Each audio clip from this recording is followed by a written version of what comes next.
Hor Đulistan. Đul ruža, Đulistan ružičnjak. Osnovan je 2004. godine u cilju održavanja i unapređivanja jednog od veoma bitnih segmenata bošnjačko-islamske tradicije i kulture, ilahija i kasida.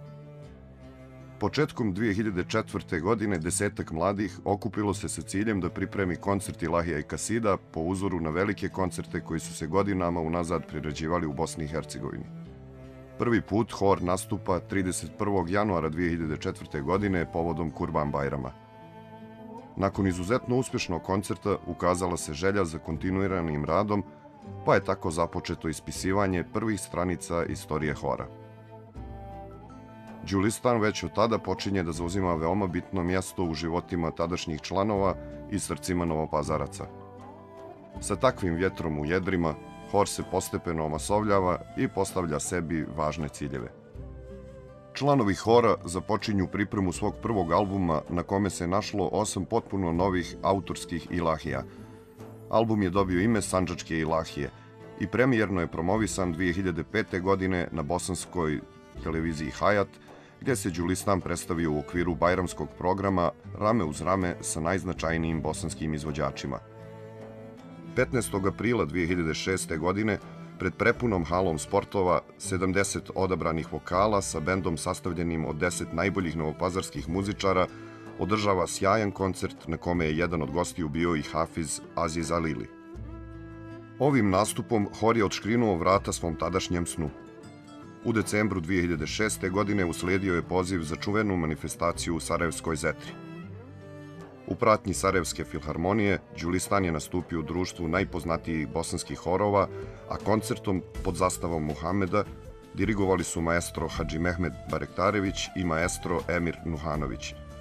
Među solistima se našao i jedan od osnivača hora Đulistan, Enes Ukić. Svojim kvalitetnim nastupom hor je zaslužio poziv za najveću manifestaciju u oblasti ilahije i kasida ikada održan u novim prostorima, koncert Moj ummete. Đulistan sa svojih 60 članova pred prepunim sarajevskim stadionom Koševo biva jedan od nosioca projekta kojim je obeleženo 5 vijekova islama na prostorima Bosne i Hercegovine. Na ovom koncertu Đulistan je nastupio sa najvećim svjetskim izvođačima kao što su Sami Jusuf, Sami Ozer, Mustafa Demirdži i drugi.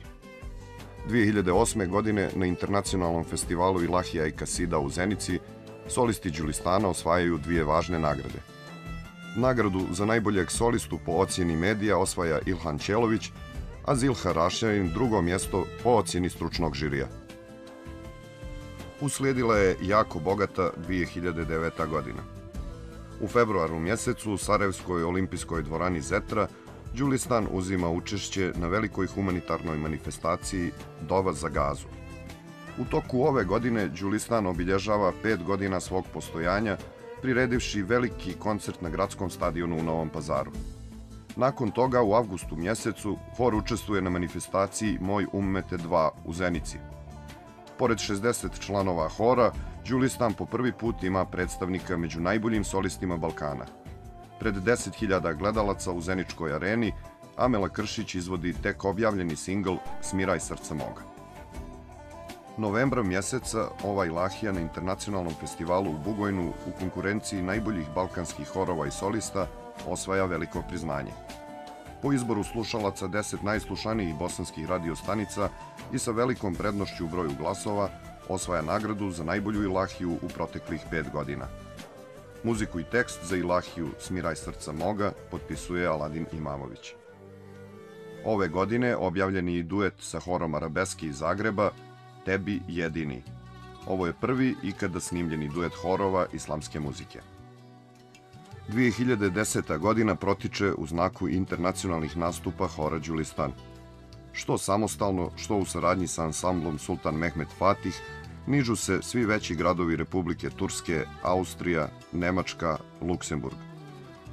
Nacionalni mediji preplavljeni su naslovima poput Hor Đulistan osvaja Evropu, Novopazarski hor najbolji na Balkanu, Đulistan sinonim za ilahije i kaside. Ove godine solista hora Amir Lakota počinje da izrasta u jednog od najboljih izvođača ilahija i kasida u Evropi. svojim glasovnim mogućnostima i emocijom dopire do srca najprobirljivije publike.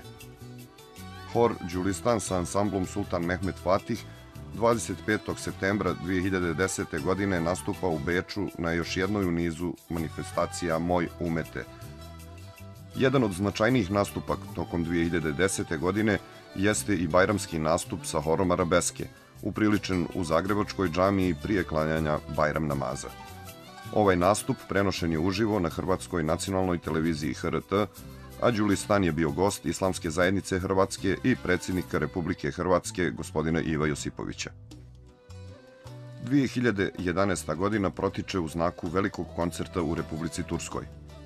29. maja hor Đulistan sa ansamblom Sultan Mehmet Fatih iz Sarajeva nastupa u Istanbulskoj Aja Irini, vizantijskoj crkvi iz 6. vijeka, koja pored Aja Sofije predstavlja jedno od najznačajnijih kulturno-istorijskih izdanja iz tog perioda.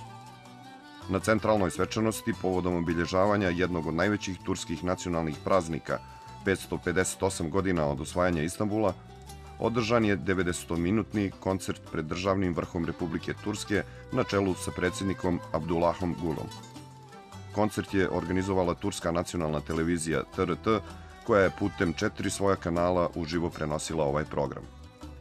2012. godine Đulistan u saradnji sa ansamblom Sultan Mehmet Fatih priređuje veliki koncert na gradskom šetalištu u Novom Pazaru. Kraj ove godine zlatnim slovima ispisuje veoma značajne stranice istorije hora Đulistan. Decembra mjeseca hor prvi put nastupa na teritoriji Afrike.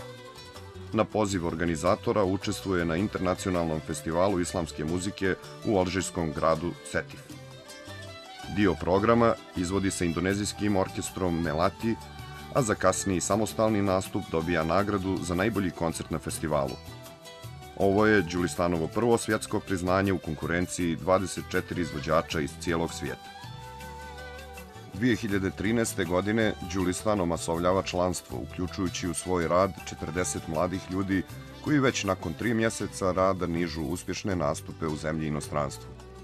Nošen novom energijom, osvaja srca publike u Pendiku, Bajrampaši, Izmitu, Adapazaru i nekoliko sandžačkih gradova. Na novoj afričkoj turneji, tokom avgusta mjeseca, Đulistan nastupa u najvećim alžirskim gradovima Oran, Konstantin i Batna.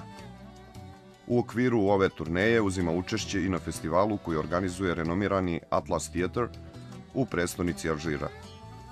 Na ovom festivalu u konkurenciji 22 grupe iz cijelog svijeta, među kojima i nekoliko njih sa ranije osvojenim svjetskim nagradama, Đulistan po drugi put osvaja najveće svjetsko priznanje, prvo mjesto u svim kategorijama. Početkom 2014. godine podmlađeni hor Đulistan u Tutinu osvaja prvu nagradu na drugom po redu internacionalnom festivalu Ilahija i Kasida nad Sandžakom. Na ovaj način, koji dan posle 10. rođendana, mladi Đulistanci daju jasne naznake njihovih budućih ambicija i dometa. Proljećna sezona 2014. godine završena je aprilskim koncertima u Republici Turskoj, što su do ovog trenutka posljednji zvanični nastupi hora. Od tada teku pripreme za veliki jubilarni koncert u Novom Pazaru i ramazansku turneju. Đulistan je iznjedrio veliki broj autorskih ilahija, za koje većinom tekstovi i muziku potpisuje Aladin Imamović, rukovodilac i jedan od osnivača hora. Preko 500 dosadašnjih članova hora je za 10 godina postalo velika porodica. Neki od njih odavno ne nastupaju, ali sve vrijeme svojim bojama slikaju po platnu Đulistana. Skupa su negovali i dan danas neguju najmirisniju sandžačku ružu u bašči bošnjačko-islamske kulture. Zajedno su osvajali priznanja, dijelili radosti, ali i teške trenutke kroz koje je Đulistan prolazio čak i u trenucima ostvarenja najvećih uspjeha. Ni oni najposvećeniji članovi ne mogu vam precizno reći koliko je koncerata iza njih. Znaju da ih je bilo preko 700. Da su skupa prešli na 1000 kilometara, nastupali u 10 država i preko 150 gradova, veličajući Allaha Đelešanuhu i šireći islamsku ljubav, predstavljajući sebe, svoje porodice, svoje ljubavi, svoj narod, svoj Novi Pazar. Večeras zajedno sa vama otvaraju novo poglavlje, zahvaljujući vam na deceniji podrške i ljubavi. Hor Đulistan, 10 godina sa vama.